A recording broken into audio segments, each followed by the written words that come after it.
On May 16th, CBS 8 is turning 75 years old. And we are celebrating early with some of our favorite throwbacks every Thursday right here on the 4. Yeah, back in the day, we were known as the big news, and the big man on campus was Ray Wilson. He was both our news director and our main anchor. Another CBS 8 legend, Hal Clement, takes us back. I'm Ray Wilson. Tonight at 7:30, Harold Keene will bring you... There was, to begin with, that voice, that sound of authority that made you sit up and take notice. But Ray Wilson was much more than a voice or a face on television. For so many years, he was the heart, the soul, and the conscience of TV news in San Diego. He was the man who dragged this business through its infancy in this town and guided it along.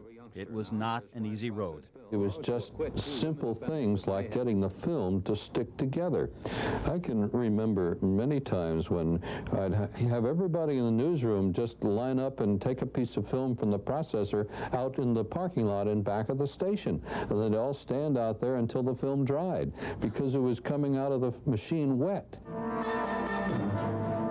It was the big news, and no one was bigger than Ray Wilson. No frills, no flourishes, and no doubt the man knew what he was talking about. I could ad-lib my way out of anything, and I knew a little bit about nearly everything that went on in the world. You had to in those days so that you could fill.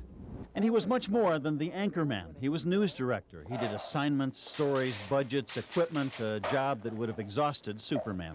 I used to wonder when I go home at night how we did it, and glad we survived through the day, and then worry about tomorrow. Ray Wilson of station KFMB-TV San Diego has the story there. Patrolmen took cover along... The word pioneer gets thrown around loosely, but Ray Wilson was in every sense of the word a pioneer. The Davy Crockett and Thomas Edison of San Diego TV news rolled into one. And he would have chuckled at that analogy, thought somebody was making too big a deal out of him. In a business when so many people overestimate their importance, Ray seemed to underestimate his. He was too busy doing his job to think about being a pioneer. When you did a show and you didn't make any mistakes, that it was error-proof, and you didn't stumble over a lot of words and that sort of thing, you'd go home with a sense of fulfillment. I did a good job today. In 1973, Ray went from in front of the camera to behind it. His title was still news director, but what he really did was keep us all in line.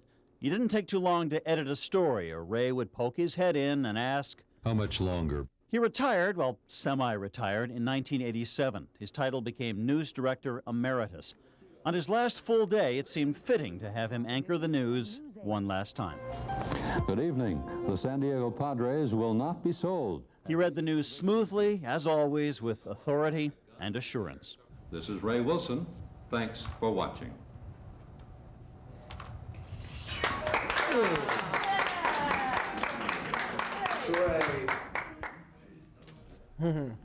I love just kind of taking that peek back. And, for our viewers who may not realize this, a news director is like essentially the boss of the newsroom, making the main hires, deciding what types of stories we cover, kind of the overall, the head honcho, so to speak. So to take on both of those roles at a time when they were literally holding out film so it would dry, would have been a tremendous amount of work. Absolutely. I always think back, to reporters and photographers in the field back in the day, just the big stuff that they were lugging around. Yeah. And just that was a sneak peek of what the process was like to news gather back then. So we do have it easy now today in a lot of different senses with digital, with phones, a lot smaller cameras and Zoom and whatnot, but the job is still there, and way back when it was a lot different. It was so much different. Yeah. Technology has changed so much. Absolutely.